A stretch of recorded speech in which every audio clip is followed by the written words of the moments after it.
திண்டிவனம் தொகுதியினுடைய சட்டமன்ற உறுப்பினர் அலுவலகத்தை நேற்றைக்கு எங்களுடைய தலைவர் எழுச்சி தமிழர் தொல்காப்பியன் திருமாவளவன் அவர்கள் திறந்து வைத்தார்கள்.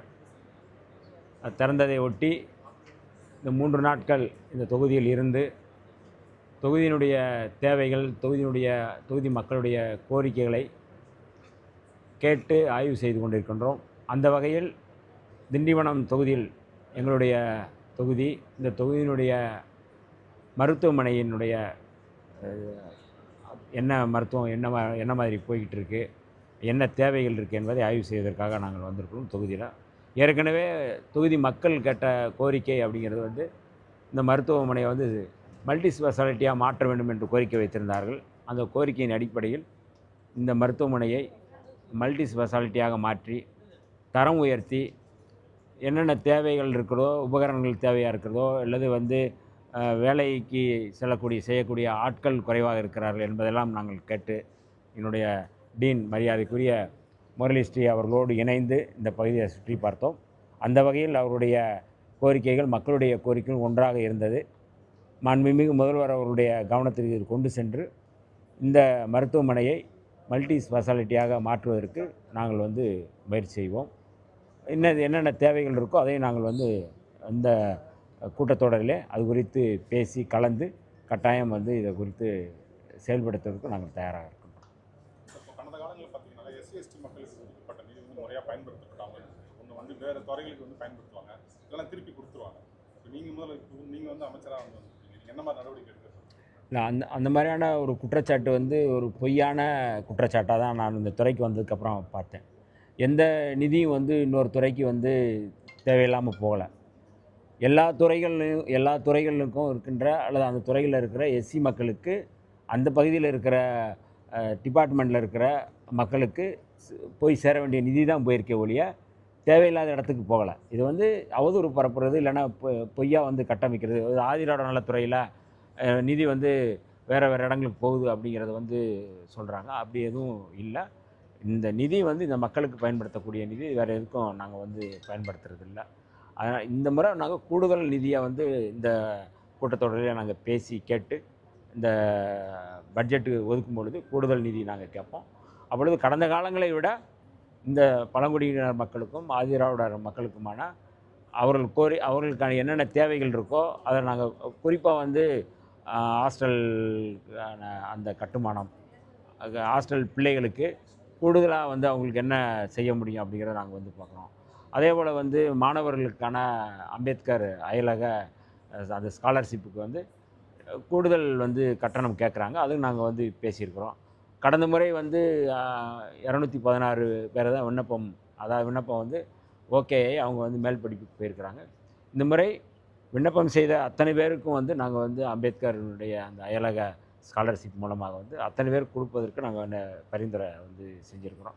இப்படி நிறையா வந்து செயல் திட்டங்கள் நாங்கள் வந்து வச்சுருக்கிறோம். இந்த பட்ஜெட்டில் மற்ற துறையை விட இந்த துறைக்கு வந்து கூடுதல் நிதி ஒதுக்க வேண்டும் அப்படிங்கிறத வந்து நாங்கள் வந்து பேசியிருக்கோம். அண்ணாமலை வந்து புதுசாக வந்து கட்சி ஆரம்பிக்கிறேன் அப்படின்னு சொல்லிட்டு ஒரு அறிவிப்பு வந்து வெளியிட்டிருக்கு. அது எப்படி பார்க்குறீங்க? அது எந்த மாதிரி தாக்கத்தை ஏற்படுத்தும் தமிழக அரசியல் அப்படின்னு நினைக்கிறீங்க? ஒரு திரைப்படத்தில் வந்து மாறுவேடத்தில் வந்து சும்மா மறு வச்சுட்டு போனால் உடனே வந்து அது வந்து வேற ஆள் அப்படிங்கிற மாதிரி காட்டுவாங்க. இது ஒரு மாறுவேடம் தான். அவர் அடிப்படையில் வந்து ஆர்எஸ்எஸ், பிஜேபி, சங் பரிவார அமைப்புகள் அந்தந்த மாநிலங்களில் வந்து வேலை திட்டங்கள், அவருடைய செயல் திட்டம் வெற்றி பெறவில்லை என்றால் அவர்கள் மாறுவேடம் பண்ணுவார்கள்.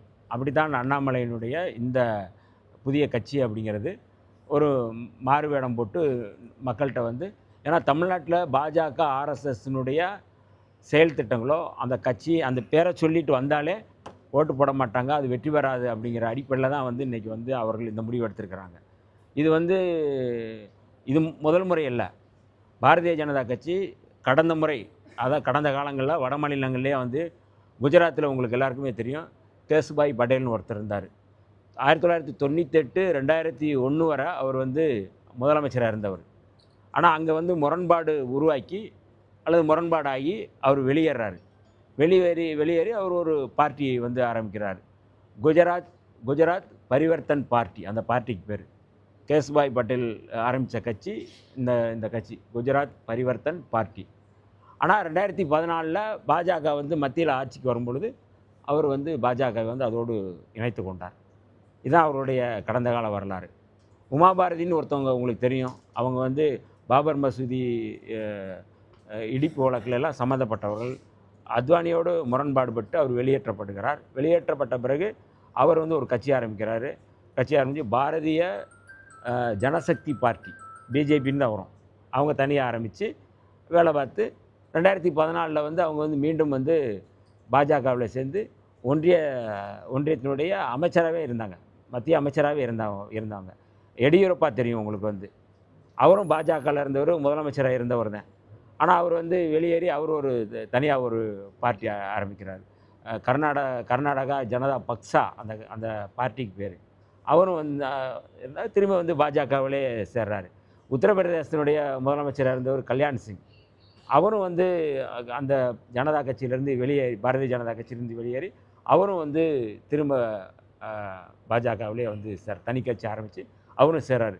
ஏன் இதை சொல்கிறோம்னா, கடந்த காலங்களில் எல்லா இடங்கள்லையுமே வந்து இந்த மாதிரி பாஜக அந்தந்த மாநிலங்களில் வந்து அந்த பேரில் வந்தால் மக்களால் விரட்டப்படுவார்கள், மக்களால் புறக்கணிக்கப்படுவார்கள், அவர்கள் வெற்றி பெற முடியாது என்பதை தெரிந்து கொண்டு அந்த பேரில் இருக்குது வேறு உருமாறுறது, இன்னொரு பேரில் மாறுவேடம் போட்டு இன்னொரு பேரில் வந்து செயல்படுறது.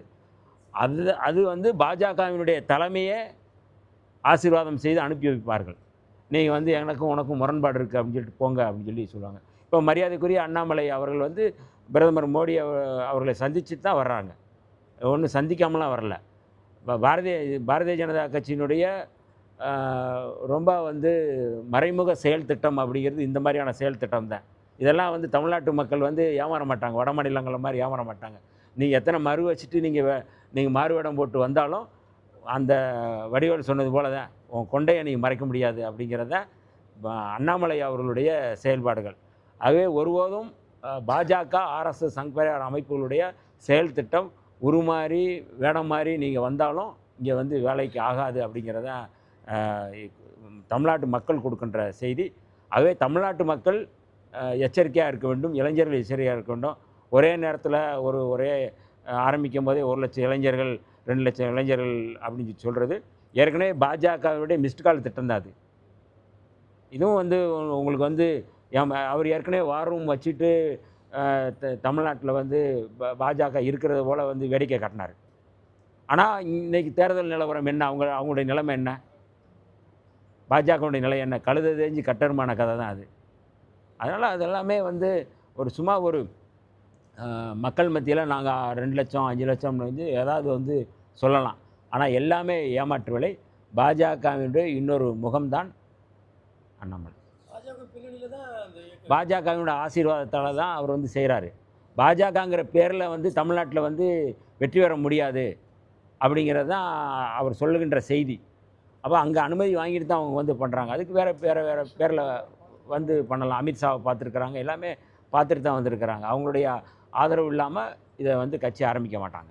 சுய லாபத்துக்காக மாற்று கட்சியினர் ஆளுங்கட்சிக்காக கூட்டணியும் சொல்கிறாங்க. ஸ்டாலின் பேசியிருக்காரு, அதை நீங்கள் எப்படி பார்க்குறீங்க? எப்படி என்ன சொல்கிறாங்க? சுய லாபத்துக்காக மாற்று கட்சியினர் வந்து ஆளுங்கட்சிக்கு செல்கிறாங்க சொல்லிட்டு ஸ்டாலின் பேசியிருக்காரு, நீங்கள் எப்படி பார்க்குறீங்க? அது நாங்கள் இன்றைக்கி இந்த கூட்டணி தொடர்பாக அதுதான் நீங்கள் கேட்குறீங்க, அப்படி தானே கேட்குறீங்க. இன்றைக்கி இருக்கிற அந்த ஜனநாயக ஆட்சியாக இல்லை ஜனநாயக முறையை வந்து பாதுகாக்க வேண்டிய பொறுப்பு இருக்குது அப்படிங்கிற அடிப்படையில் தான் நம்ம வந்து பார்க்குறோம். மரியாதைக்குரிய முன்னாள் முதல்வர் முத்துவேல் கருணாநிதி ஸ்டாலின் அவருடைய கருத்து என்பது அவர் எந்த பின்னணியில் சொன்னார் என்று தெரியவில்லை. சார், இப்போ வந்து விழுப்புரம் மாவட்டத்துக்கான பொறுப்பு அமைச்சராக உங்களை இல்லாமல் வந்து ஆனந்த் வந்து நியமிச்சிருக்காங்க. இது வந்து வழக்கமாக எந்தெந்த மாவட்டங்களில் வெற்றி பெறுகிறார்கள் அந்த மாவட்டத்தில் சேர்ந்த பொறுப்பாக வந்து நியமிப்பாங்க. இப்போ மாற்றி அறிவிச்சிருக்கிறது நீங்கள் எப்படி பார்க்குறீங்க? இல்லை, எங்கள் தலைவர் வந்து பேசும்போது சொன்னார், கள்ளக்குறிச்சியும் தமிழ்நாட்டில் தான் இருக்குன்னு சொல்லி சொன்னார். நானே என்னுடைய தொகுதி திண்டிவனம் தொகுதியை நான் வந்து கூடுதல் கவனம் செலுத்துவேன். நான் அதில் எந்த மாற்று கருத்தும் இல்லை. நான் ஏற்கனவே சொன்னது போல் இது வந்து திண்டிவனம் அல்ல, திண்டிவளம்னு சொல்கிற இடத்துக்கு தான். அதனால் திண்டிவனம் தொகுதியை நான் கூடுதலாக கவனம் செலுத்துவேன். மாண்புமிகு முதல்வர் அவர்கள் கள்ளக்குறிச்சிக்கு எனக்கு அனுப்பி கள்ளக்குறிச்சியில் பணி செய்வதற்கு அங்கே வந்து வழிகாட்டிட்டு இருக்கிறார்கள். அதனால் அது தவறில்லை. கள்ளக்குறிச்சிக்கு போய் ஒர்க் பண்ணுறது தவறில்லை. நான் கூடுதலாக திண்டிவனம் தொகுதியும் நான் வந்து பார்ப்பேன். இதுக்கு வந்து எதுவும் அனுமதி மறுப்பெல்லாம் ஒன்றும் இல்லை. அதனால் இதை பார்க்கக்கூடாதுலாம் ஒன்றும் இல்லை. நான் இதையும் பார்த்துட்டு இன்றைக்கி இந்த தொகுதியில் வந்து ஆய்வு செய்கிறோம், பார்க்குறோம், இந்த தொகுதி மக்களுடைய பிரச்சனையை கேட்குறோம். அப்போ இதை வந்து யாரும் வந்து தவறுன்னு சொல்ல மாட்டாங்க. ஆனால் கள்ளக்குறிச்சியை கூடுதலாக கவனிக்கணும்னு சொல்லியிருக்கிறாங்க. கட்டாயம் அது குறித்து வந்து நாங்கள் போய் அந்த வேலையை பார்ப்பதற்கு தயாராக இருக்கோம்.